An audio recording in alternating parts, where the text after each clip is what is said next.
The funeral flowers hadn't even wilted yet. Margaret Hale stood in the doorway of what used to be her home, watching as her daughter-in-law directed movers with sharp, impatient gestures. The woman moved through the house like she owned it, because legally, she did. Every painting on the wall, every chair Margaret had chosen, every memory embedded in those rooms now belonged to Vanessa. The lawyers had made that clear 3 days after they buried Margaret's only son. $30 million. That's what Daniel's tech company had been worth when the heart attack took him at 42. Margaret had been there from the beginning, helping with business plans at her kitchen table, babysitting during pitch meetings, believing in her son when venture capitalists wouldn't. She'd never asked for recognition or compensation. Mothers don't keep score.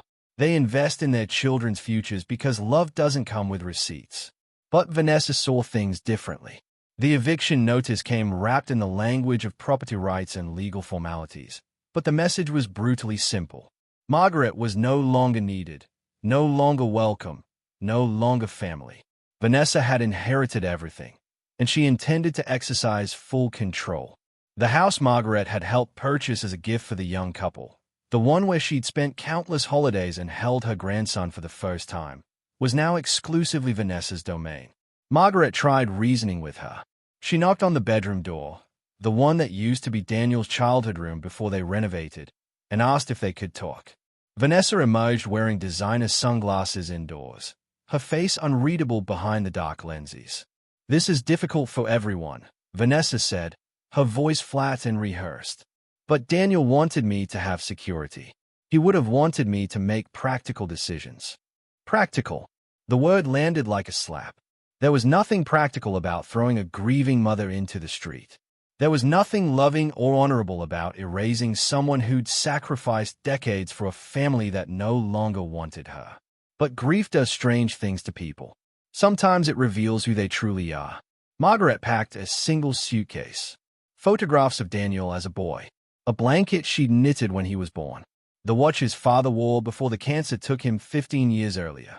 Everything else, the furniture she'd refinished, the garden she'd planted, the life she'd built, stayed behind. Vanessa made it clear the timeline wasn't negotiable. Margaret had 72 hours. On the final day, Margaret stood on the front porch with her small suitcase beside her, looking back at the house one last time. The windows reflected the afternoon sun, making it impossible to see inside, as if the home itself had turned its back on her. Vanessa didn't come outside to say goodbye.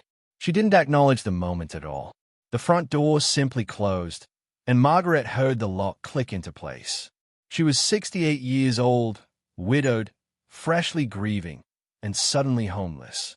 The injustice of it felt surreal, like someone had rewritten the rules of reality without warning. This wasn't how families were supposed to work. This wasn't how love was supposed to end. But standing there on the sidewalk, Margaret understood something profound and terrible. She had been reduced from mother to obstacle, from family to liability, from person to problem. The Uber driver who picked her up asked where she was headed. Margaret stayed out the window, unable to answer. She didn't have an answer. She called a few old friends, but their guest rooms were temporary solutions at best. Her modest savings wouldn't cover rent in the city where everything cost twice what it used to. Daniel had been her safety net, her retirement plan, her reason for optimism about growing old. Without him, without the home they'd shared, Margaret felt like she'd been erased from her own story. What Vanessa didn't know, what she couldn't have anticipated in her ruthless efficiency, was that exile has a way of clarifying things. Stripped of comfort and security, people discover resources they didn't know they possessed. Humiliation has a particular power, the power to transform victims into survivors, to turn grief into fuel. Margaret had lost everything, but she hadn't lost herself. Not yet. The car pulled away from the curb, leaving the house behind. Margaret didn't look back again. She couldn't afford to. The woman who'd been cast aside would need every ounce of strength for what came next. Because in the mathematics of justice, debts always come due. Actions always generate consequences. And people who mistake kindness for weakness always, eventually, discover their mistake. Margaret didn't know it yet, but her exile was just the beginning. The story wasn't over. It was just entering a new chapter, one where the rules would change, where power would shift, and where Vanessa would learn an ancient truth that wealth can't buy. You can take everything from someone and still owe them more than you could ever repay. That first night in her friend Linda's spare room, Margaret couldn't sleep. The unfamiliar ceiling, the borrowed pillow, the charity of it all pressed down on her chest like a physical weight. But it wasn't homelessness that kept her awake. It was the memories flooding back with a force that made her entire body ache. She remembered Daniel at 7, sitting at their tiny kitchen table doing homework while she worked as second shift waitressing just to keep the lights on. His father had been gone 2 years by then, taken by cancer that ravaged their savings before it ravaged his body. There had been no inheritance, no safety net, just a young widow with a child and a choice: surrender to circumstance or fight through it. Margaret had chosen to fight. Every single day. She remembered the scholarship applications she'd helped Daniel complete, her hands cramping from filling out financial aid forms after 10-hour days cleaning offices downtown. She remembered selling her wedding ring to pay for his first laptop, the one he used to teach himself coding in high school. She told him it had been stolen because she couldn't bear to see the guilt in his eyes if he knew the truth. Every sacrifice had felt worth it. Every missed meal, every unpaid bill juggled like a circus act, every birthday where she pretended not to want gift because there was no money for celebrations. She'd built her entire adult life around one purpose: giving Daniel the opportunities she never had, ensuring he'd never know the particular terror of poverty's edge. And he'd succeeded beyond anything she'd imagined. The tech company started in a garage had attracted investors, then acquisitions offers, then finally the kind of wealth that changed everything. Daniel never forgot where he came from. He bought her the house, insisted she live there, promised her she'd never worry about money again. For the first time in decades, Margaret had felt safe. But that safety had always depended on Daniel being alive. The loss of her son was a wound that would never heal, an amputation of her very soul. Mothers aren't supposed to bury their children. The natural order demands the opposite, and when that order breaks, it shatters something fundamental in the universe. Margaret had lost her reason for existing, her legacy, her proof that the suffering had meant something. Yet Vanessa's cruelty added a different kind of pain, one that was almost worse because it was preventable. It wasn't just about the house or the money. It was about erasure. Every family photo Vanessa would eventually remove from the walls, every story about Daniel's childhood that would go untold, every tradition Margaret had established that would die with her exile.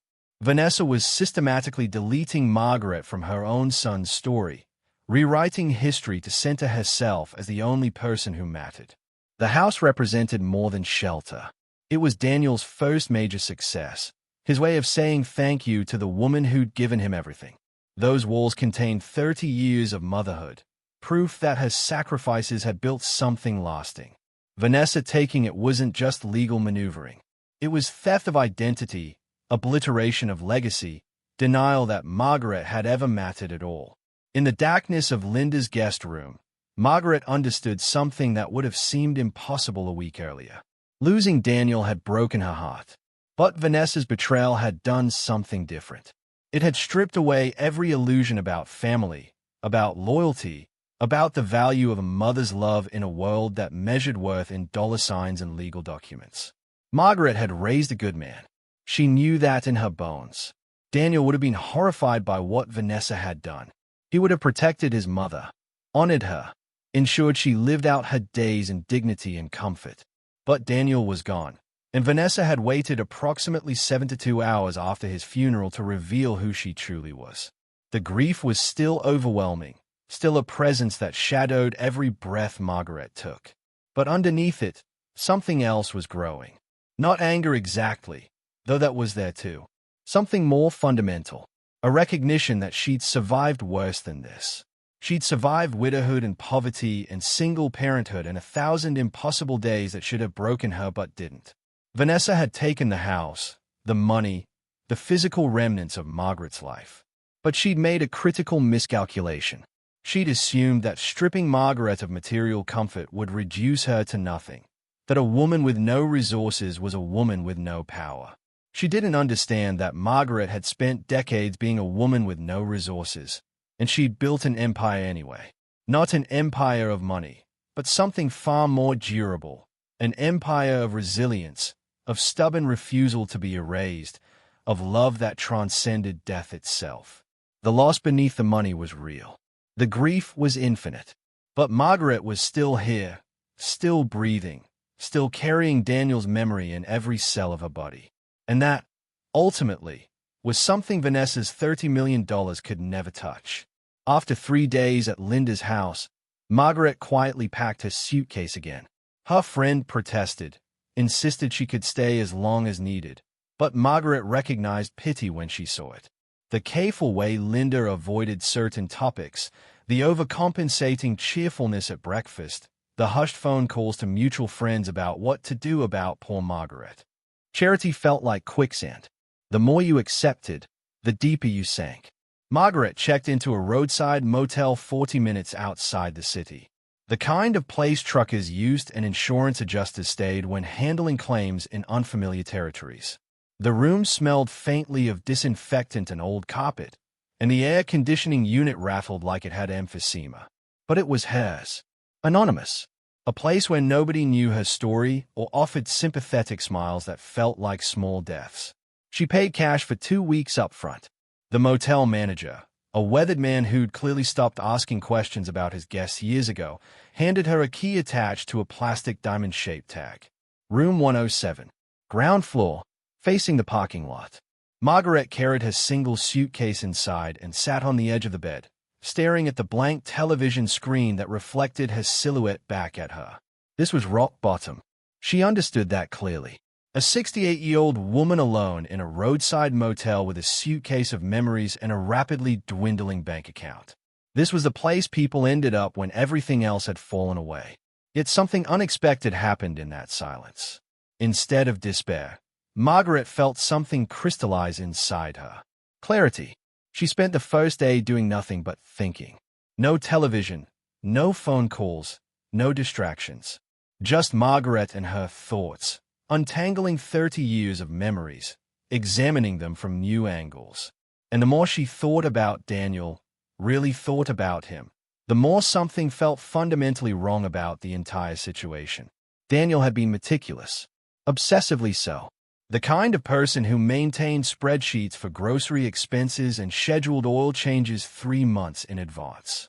He'd once shown her his disaster preparedness plan, complete with evacuation routes and emergency contact hierarchies. He'd updated his business insurance annually and kept digital copies of every important document in 3 separate cloud storage systems.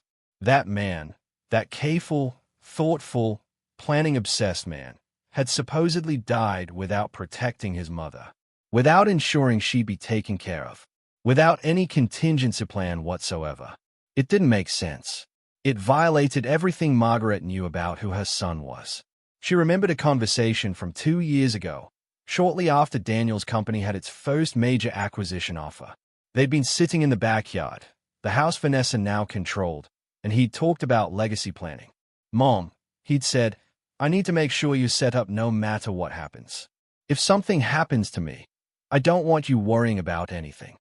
Margaret had brushed it off then, uncomfortable with talk of death when her son was barely 40. But now those words echoed with new significance. Daniel had been thinking about protecting her. He'd said it explicitly. So what had happened between that conversation and his death? The doubt grew into something more substantial. A quiet certainty that she was missing pieces of a puzzle. Daniel wouldn't have left her vulnerable. He couldn't have. It went against every pattern of behavior she'd observed over 4 decades. On the 3rd night in the motel, Margaret sat on the edge of her bed with her old flip phone in her hand. She'd resisted the urge to reach out, to make demands, to create drama. But this wasn't about drama. This was about truth. She scrolled through her contacts until she found the name she needed, Richard Pemberton, the estate attorney who'd handled Daniel's will. She'd met Richard twice before, once at a holiday party where he'd spent 15 minutes praising Daniel's foresight and planning abilities. Once at the funeral, where he'd offered condolences that felt genuine and uncomfortable in equal measure. He'd been the one to deliver the news about the inheritance, about Vanessa's sole beneficiary status, but there had been something in his expression Margaret hadn't been able to read at the time. something that looked almost like regret. Margaret stared at his number for a long time. Making this call meant stepping out of silence, out of invisibility.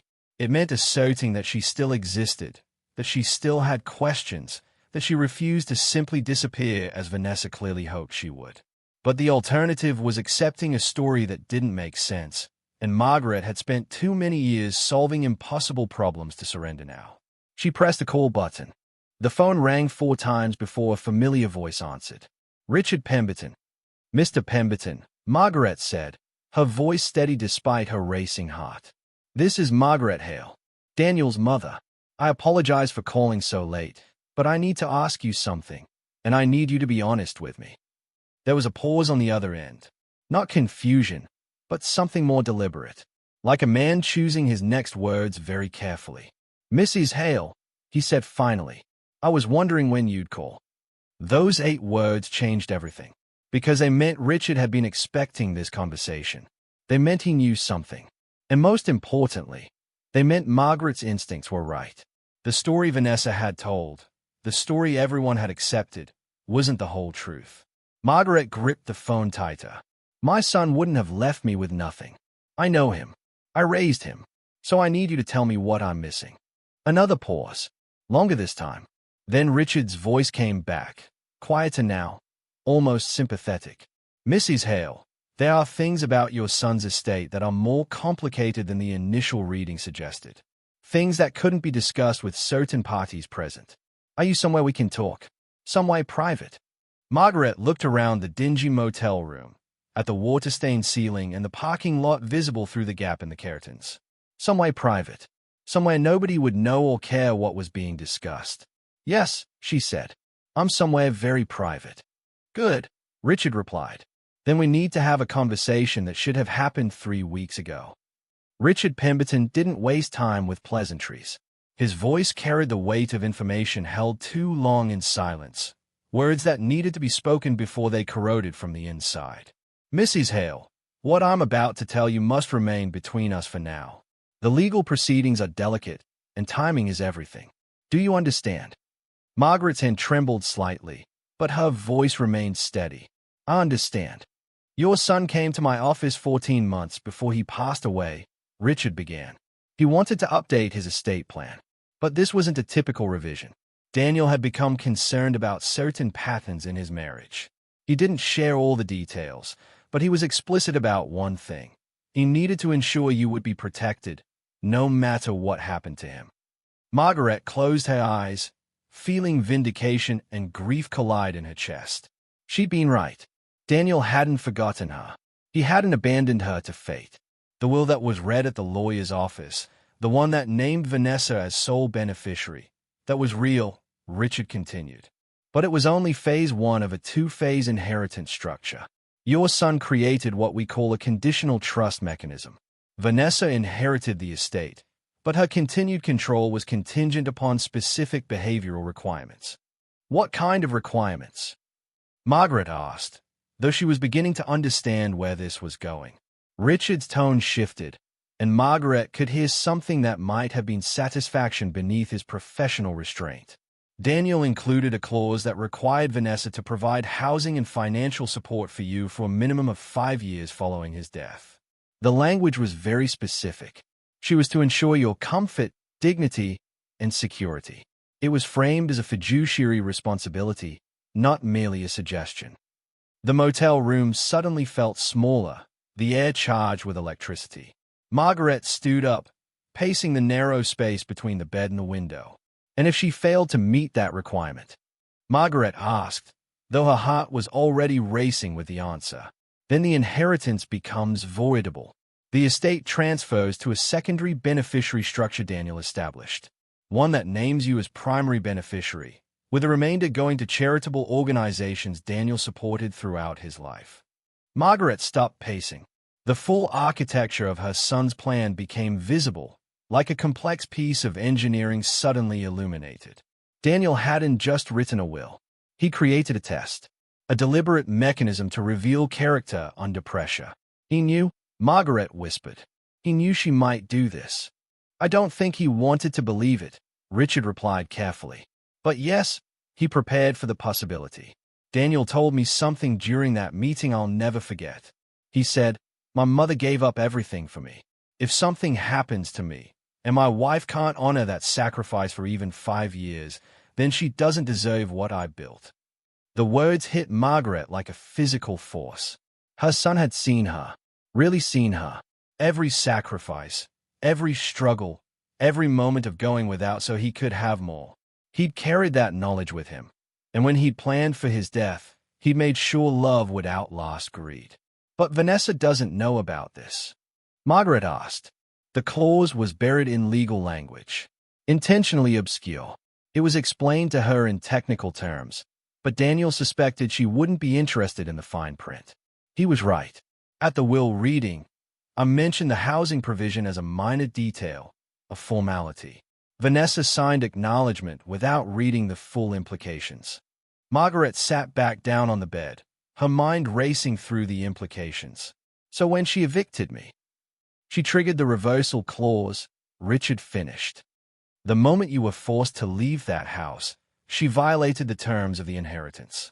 I've been documenting everything. The eviction notice, your displacement, the timeline. 3 weeks ago, I filed a petition to freeze the estate assets pending a probate review. Vanessa received notification yesterday. Yesterday, Margaret repeated. So Vanessa knew. She knew the money was gone, that her grip on the fortune was slipping, that the woman she discarded so easily now held the power to take everything away. The hearing is scheduled for 2 weeks from now, Richard explained. Vanessa's attorney will argue that the clause is unreasonable, that grief impaired her judgment, that she deserves leniency. But the contract is ironclad. Daniel made sure of that. He worked with 3 separate law firms to ensure no loopholes existed. Margaret felt something she hadn't experienced in weeks. Not happiness exactly, because Daniel was still gone, and nothing could fix that wound. But something close to peace. The universe hadn't broken after all. Justice wasn't dead.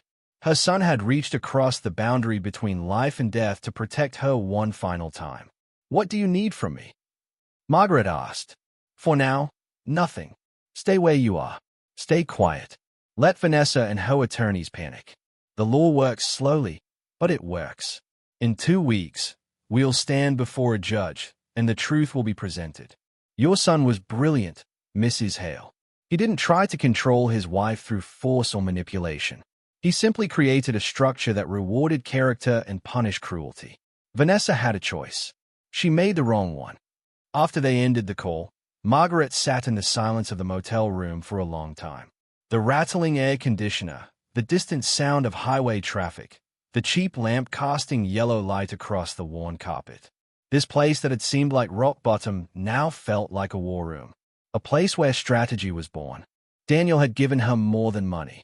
He'd given her vindication, validation, proof that she'd raised a man who understood honor and loyalty, who'd built protection not through anger, but through patient, careful planning, who'd loved his mother enough to anticipate betrayal and prepare for it. Vanessa had $30 million for 3 weeks. She'd probably spent some of it already, believing it was permanent, believing she'd won. But she'd been holding borrowed time disguised as inheritance. And now the bill was coming due. Margaret didn't feel triumphant. She felt tired, sad, and grateful all at once. But beneath it all, she felt something else. Something Vanessa would never understand because she'd never had to develop it. Resilience. The kind that comes from surviving impossible odds over and over again until you learn that survival itself is a form of victory. The story wasn't over. But the next chapter belonged to truth, not theft. And Margaret intended to be there when the scales finally balanced. The freeze came without warning, but it spread through Vanessa's life like ice across a windshield. It started small. A declined credit card at a restaurant where she'd taken 3 friends to celebrate her newfound freedom. The waiter returned with an apologetic expression, suggesting she try another card. Vanessa did, pulling out the platinum card linked to the estate account. Also declined. Then the personal card Daniel had added her to years ago. Declined. Her friends watched with poorly concealed curiosity as Vanessa's face shifted from confusion to humiliation. One of them eventually paid. waving away Vanessa's promises to reimburse her. But the conversation at the table changed after that. Became careful, distant. The kind of politeness people use when they sense something is wrong but don't want to get involved. That was just the beginning. The renovation company she'd hired to gut the kitchen and expand the master bathroom showed up the next morning as scheduled. Vanessa walked them through her vision, pointing to walls she wanted removed, fixtures she wanted replaced. The contractor nodded, took notes, then asked for the deposit payment they'd discussed. $50,000 to begin work. Vanessa wrote the check confidently, handed it over with instructions to start immediately. The contractor left promising to return with his crew in 2 days. He never came back. When Vanessa called, his assistant explained apologetically that the check had bounced. All work was suspended until payment cleared. That's impossible, Vanessa insisted. There's $30 million in that account. I'm just telling you what the bank told us, the assistant replied before ending the call.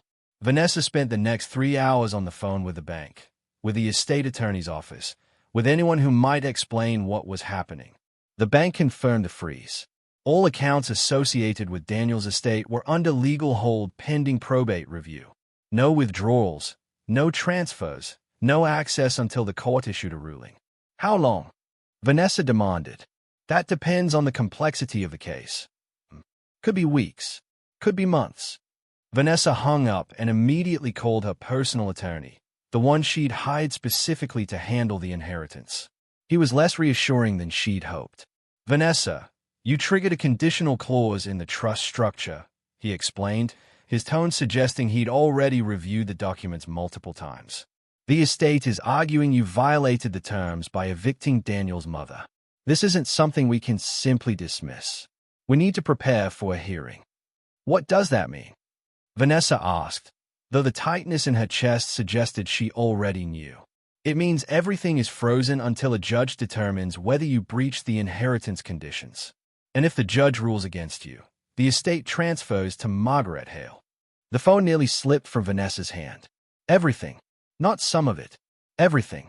Over the following days, Vanessa's carefully constructed fantasy began to crumble in ways both large and small. The luxury car lease she'd signed a week after the funeral was repossessed when the first payment bounced. The private club membership she'd applied for was denied when her financial verification came back flagged. The designer furniture she'd ordered for the house she'd kicked Margaret out of arrived with a notice demanding cash on delivery or the shipment would be returned. Vanessa's friends, the ones who'd circled eagerly when they'd heard about her inheritance, began finding reasons to be busy. Lunch invitations went unanswered. Calls weren't returned. The social media posts celebrating her good fortune stopped generating likes and started generating whispers. People knew. Somehow, people always knew when money became complicated. The house itself began to feel different. Larger, emptier. Vanessa had imagined it would feel liberating to have the space entirely to herself, without Margaret's quiet presence in the guest wing. Instead, it felt like living in a museum after hours. Beautiful but hollow. She'd removed most of the family photos, the ones with Margaret and Daniel smiling together, and replaced them with abstract art she'd bought online. But the walls still felt wrong, like they were rejecting the new aesthetic. Bills arrived with increasing urgency. Property taxes, utilities, insurance premiums. Things Daniel had always handled, things Vanessa had assumed would simply continue being handled. But with the estate frozen, there was no automatic payment system. No trust fund distribution. Just demands for money Vanessa couldn't access. Her personal savings, the money she'd accumulated before marrying Daniel, dwindled rapidly. She'd never been particularly careful with spending, assuming the inheritance would replenish everything indefinitely. Now she watched her balance drop with each necessary expense, calculating how long she could maintain appearances before everything collapsed completely. The panic set in on a Tuesday afternoon, 3 weeks after the estate freeze. Vanessa sat in the living room of the house that legally belonged to her but felt increasingly like a trap, staring at a pile of overdue notices. Her attorney had called that morning with an update. The hearing was scheduled for next week. Margaret's legal team was prepared with documentation of the eviction, testimony from witnesses, evidence of Vanessa's violation of the conditional trust. What are my chances? Vanessa had asked. Her attorney's pause told her everything. Not good. The contract language is explicit. You were required to provide housing and support for Margaret. You did the opposite. Unless you can demonstrate extenuating circumstances or negotiate a settlement, the estate will likely transfer. Settlement. The word echoed in Vanessa's mind long after the call ended, which meant there was still a possibility, a way to salvage something from this disaster. But it would require doing something she'd spent 3 weeks successfully avoiding. She would have to find Margaret. She would have to ask for mercy. The thought made Vanessa's stomach turn. Asking anything from the woman she'd thrown out like garbage felt impossible. But the alternative was losing everything. $30 million, the house, the life she'd already begun living in her imagination. All of it would vanish, transferred to the very person she'd tried to erase. Vanessa picked up her phone and scrolled through her contacts, looking for someone who might know where Margaret had gone. Linda's name appeared, Margaret's friend who'd been at the funeral. Vanessa had dismissed her that day, barely acknowledging her presence. Now she needed her. The call went to voicemail. Vanessa left a message, trying to sound concerned rather than desperate. Hi, Linda. This is Vanessa. I've been trying to reach Margaret to discuss some estate matters. Could you have her call me? It's important. She tried 2 other mutual acquaintances. Both calls went unanswered. No one wanted to help her find Margaret. Either they didn't know where she was, or they knew exactly where she was and had no intention of telling Vanessa. As evening fell and the house grew dark around her, Vanessa understood something she should have realized weeks ago. She'd made an enemy of the one person who held her future in her hands. She'd confused legal power with actual power, assumed that inheritance meant ownership, that getting rid of Margaret would be the end of the story rather than the beginning of her own unraveling. The woman she'd evicted without a second thought now had every reason to watch her lose everything. And Vanessa, who'd felt so powerful 3 weeks ago, now felt completely helpless. The money was frozen. The friends were gone. The attorney was pessimistic. And Margaret was nowhere to be found. Unless Vanessa found her before the hearing, unless she could somehow negotiate or apologize or beg her way back into favor, everything was over. The irony wasn't lost on her. She'd made Margaret homeless. Now she was about to become homeless herself, except with $30 million just out of reach, taunting her with what she'd briefly possessed and catastrophically lost. The hearing room was smaller than Vanessa expected. Not a grand courtroom with high ceilings and dramatic lighting, but a utilitarian conference space in the probate division with fluorescent lights and beige walls. The kind of room where lives changed quietly, documented in legal filings rather than theatrical confrontations. Vanessa arrived 15 minutes early with her attorney, hoping the extra time would help her prepare. It didn't. Her hands wouldn't stop shaking. She'd rehearsed what she might say to Margaret, how she might frame her actions as grief-induced mistakes rather than calculated cruelty. But every version sounded hollow, even to her own ears. The door opened at exactly 9 o'clock. Richard Pemberton entered first, carrying a leather portfolio that seemed to hold far more weight than its physical size suggested. Behind him came Margaret. Vanessa stood instinctively, the words she'd practiced immediately evaporating. Margaret looked different, not diminished by hardship, but refined by it. She wore a simple navy dress, her gray hair pulled back neatly, her expression calm and unreadable. She didn't look angry. She didn't look triumphant. She looked like someone who'd already moved past this moment weeks ago. Mrs. Hale, Vanessa began, her voice cracking slightly. I've been trying to reach you. We need to talk about. Please sit down, Ms. Cooper, Richard interrupted, his tone professional but firm. He'd used Vanessa's maiden name, a subtle indication of how completely her legal status had shifted. We're here for a formal proceeding, not a negotiation. Vanessa's attorney placed a hand on her arm, guiding her back into her chair. Margaret took a seat across the table, her hands folded calmly in front of her. She hadn't said a word yet, hadn't even looked directly at Vanessa. The silence was devastating in a way shouting never could have been. The mediator, a tired-looking woman in her 50s who'd probably presided over hundreds of estate disputes, reviewed the case summary with mechanical efficiency. Daniel Hale's conditional trust. The housing requirement, the documented eviction, the frozen assets, everything laid out in neutral language that couldn't disguise the fundamental truth. Vanessa had failed a test she hadn't known she was taking.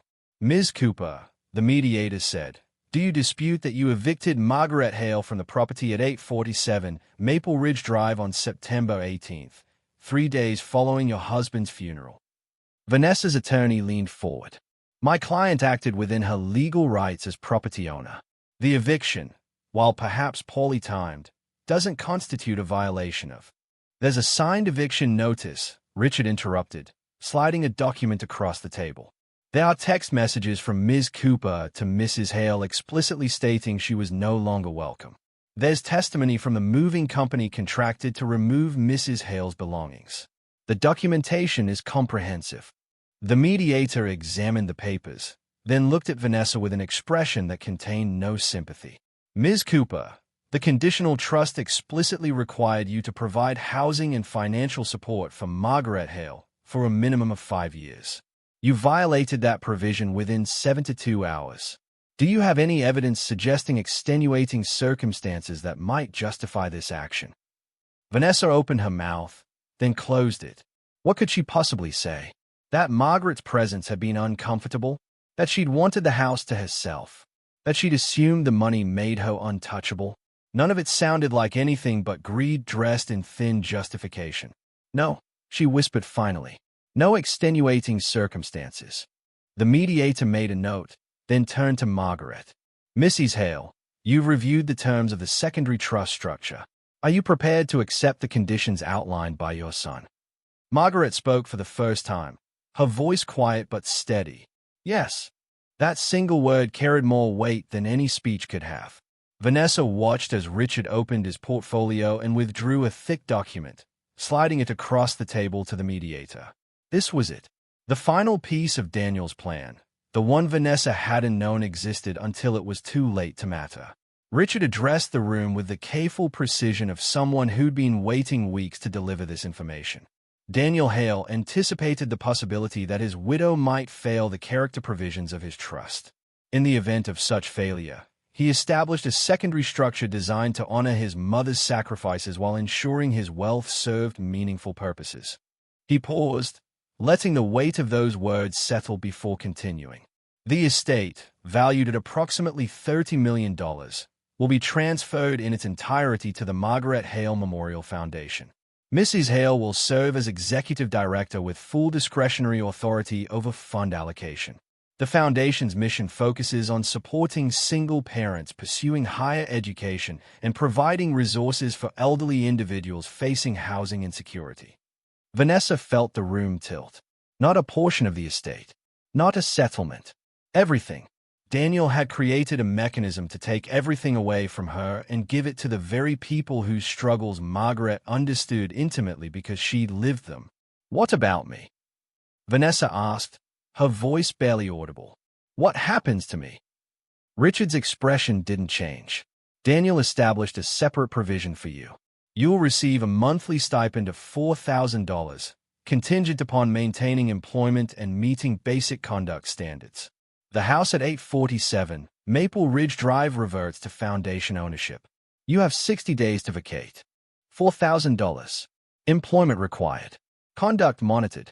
It was more than nothing, but it was less than dignity. It was exactly enough to survive, but not enough to maintain the lifestyle Vanessa had enjoyed for 3 weeks before losing. And it came with strings, with conditions, with a permanent reminder that she'd gambled everything on cruelty and lost. Vanessa's attorney shuffled papers, looking for any possible argument, any loophole or technicality that might soften the blow. He found nothing. Daniel's planning had been flawless. The contract was ironclad. The evidence was overwhelming. There was no appeal that would succeed, no negotiation that could reverse what Vanessa had set in motion. Mrs. Hale, the mediator said, is there anything you'd like to say before we finalize this transfer? Margaret was quiet for a long moment. Vanessa watched her, waiting for anger or triumph or some kind of statement about justice being served. But when Margaret finally spoke, her words were simpler and somehow more devastating than any accusation could have been. My son was a good man, Margaret said softly. He believed in second chances, but he also believed in consequences. He gave you everything, Vanessa.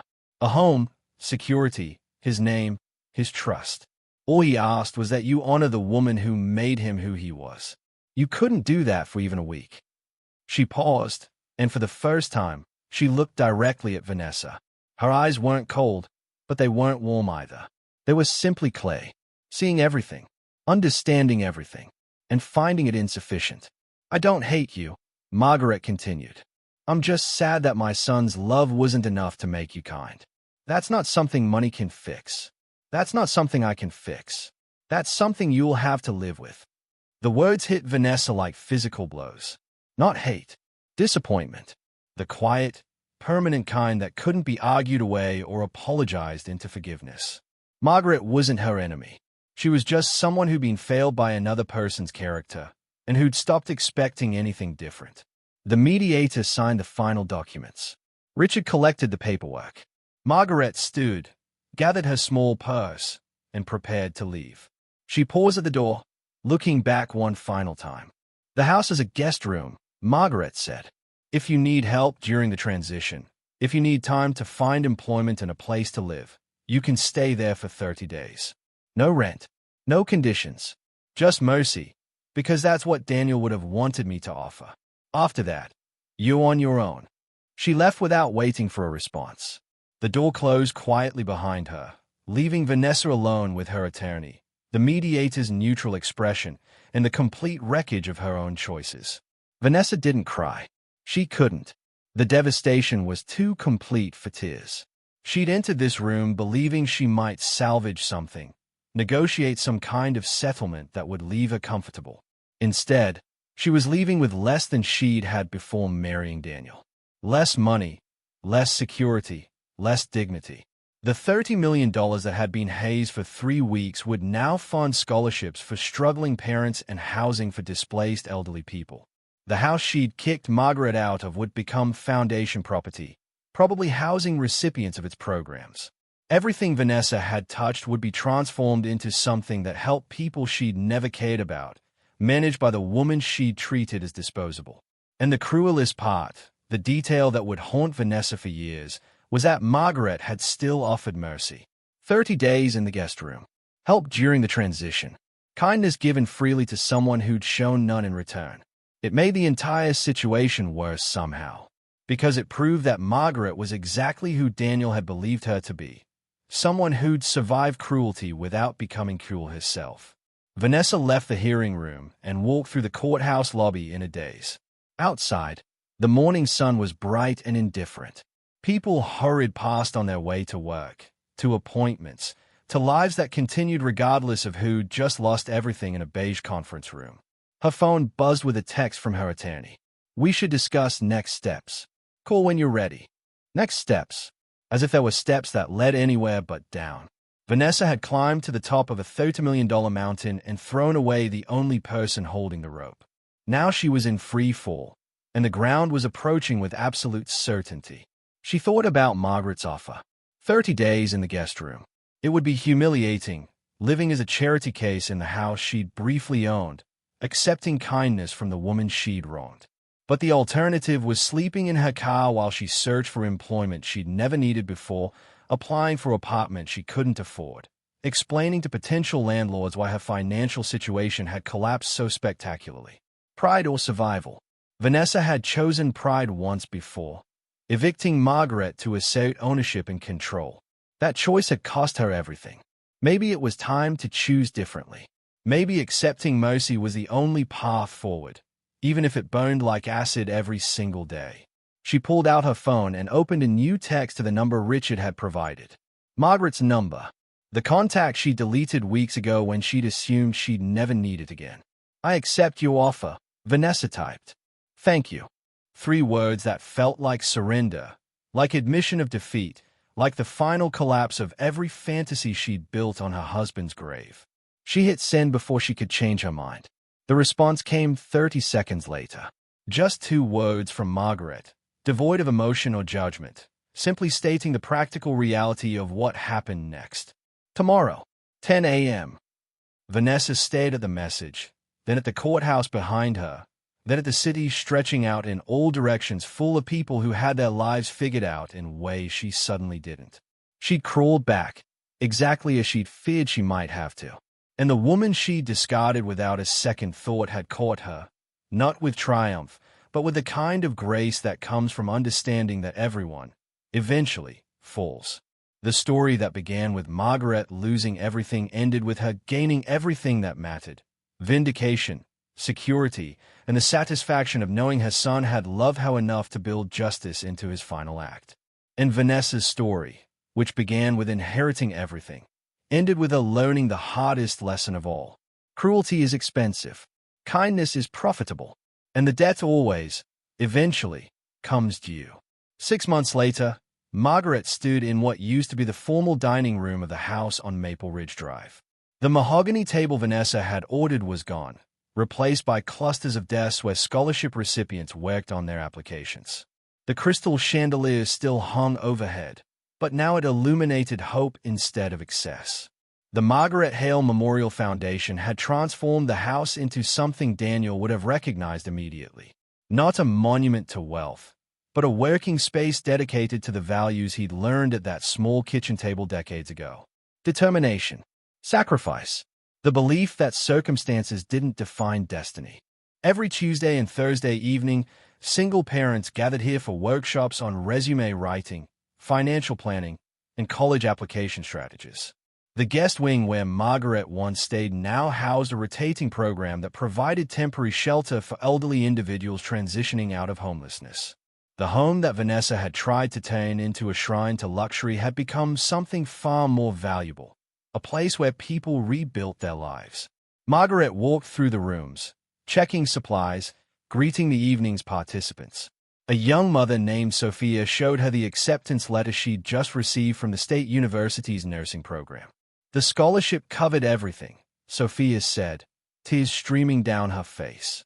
I never thought this was possible for someone like me. Margaret hugged her, feeling the weight of every sacrifice she'd ever made suddenly justified. This was what Daniel had understood. Wealth wasn't about accumulation. It was about circulation.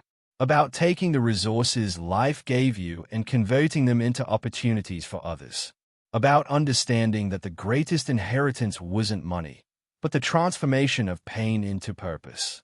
The foundation had awarded 43 scholarships in its first 6 months. It had provided housing assistance to 6 to 7 elderly individuals. It had funded 3 community programs addressing food insecurity and job training. Every dollar Daniel had earned was now working exactly as he would have wanted, reaching people who reminded Margaret of herself at different stages of life. She thought about Vanessa sometimes, though not with anger or satisfaction. The younger woman had found employment at a marketing firm, a mid-level position that paid modestly but consistently. She'd moved into a small apartment across town, the kind of place Margaret had lived in for decades before Daniel's success. Vanessa sent her stipend check every month without comment, fulfilling the minimum requirements of Daniel's provision. They'd crossed paths once, 3 months after the hearing, in the grocery store. Vanessa had seen Margaret first and visibly considered turning down a different aisle. But she'd approached instead, her expression careful and unreadable. The foundation is doing good work, Vanessa had said quietly. I see the articles in the local paper. Margaret had nodded. Daniel would have been proud. It wasn't forgiveness exactly, but it wasn't condemnation either. It was acknowledgement that both of them were living with the consequences of choices made during grief's worst moments. Vanessa had chosen greed. Margaret had chosen patience. The universe had responded accordingly.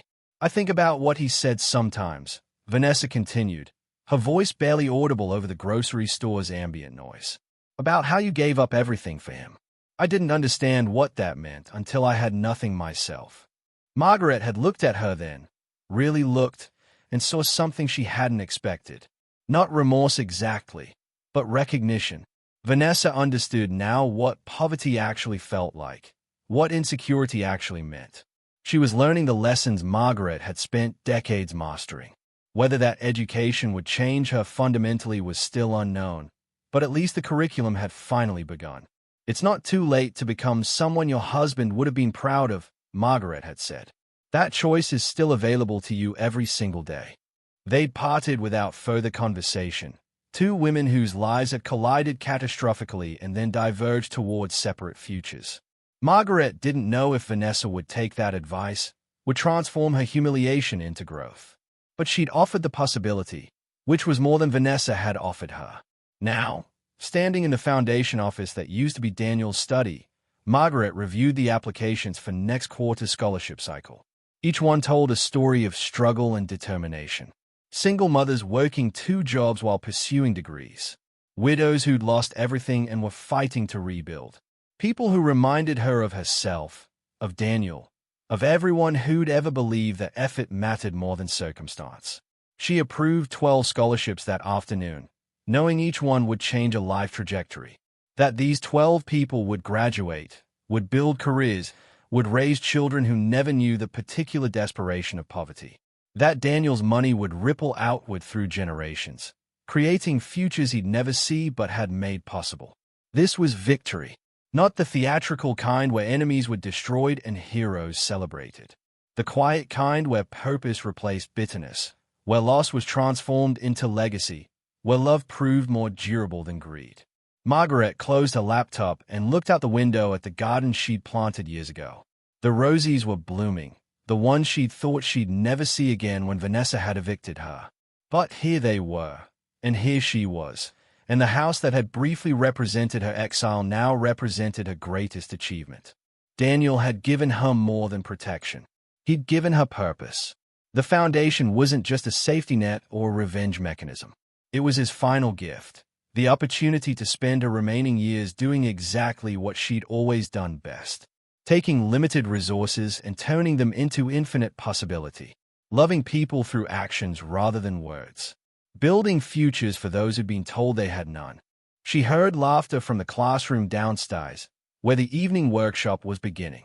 New people arriving with their hopes and fears, looking for the kind of help Margaret had once desperately needed and never received. Now she could be that help. Now she could be the person who caught others before they fell too far. Vanessa had wanted the money because she thought wealth meant freedom. But Margaret understood what her daughter-in-law never had. True freedom came from knowing your suffering had meaning, from transforming your pain into someone else's relief, from building something that outlived your grief. The foundation would continue long after Margaret was gone. The scholarships would bear Daniel's name. The programs would carry forward the values he'd learned from a mother who'd sacrificed everything. And somewhere in the future, people who'd never heard of Margaret Hale or Daniel Hale or the inheritance that had torn a family apart would benefit from choices made during the darkest moments of loss. That was legacy, not revenge or vindication or even justice exactly. Just love, expressed through the patient work of making sure others didn't suffer the way you had suffered. Making sure that cruelty didn't have the final word. Making sure that even death couldn't stop a good man from protecting his mother and helping his community. Margaret returned to her desk and opened the next application. A 43-year-old woman named Patricia who'd been widowed 2 years ago and was pursuing a nursing degree while raising 3 children. Her essay detailed sacrifices Margaret recognized immediately. The late nights, the skipped meals, the constant calculation of which bills could wait another week. Margaret approved the scholarship without hesitation, then wrote a personal note that would accompany the acceptance letter. Your children are watching you fight for a better future. That lesson is worth more than any degree. I'm honored to support your journey. She signed it simply, Margaret Hale, Executive Director, in memory of my son Daniel, who never forgot where he came from. The sun set slowly over the garden, casting long shadows across the room where Margaret worked. She wasn't angry anymore. She wasn't bitter. She wasn't even particularly sad, though she missed Daniel with an ache that never fully disappeared. She was purposeful. She was useful. She was exactly where she needed to be, doing exactly what needed to be done. And in the end, that was the greatest victory possible. Not defeating an enemy, but honoring a son. Not punishing cruelty, but rewarding courage. Not seeking revenge, but building something so meaningful that revenge became irrelevant. Greed had crawled back, desperate and diminished.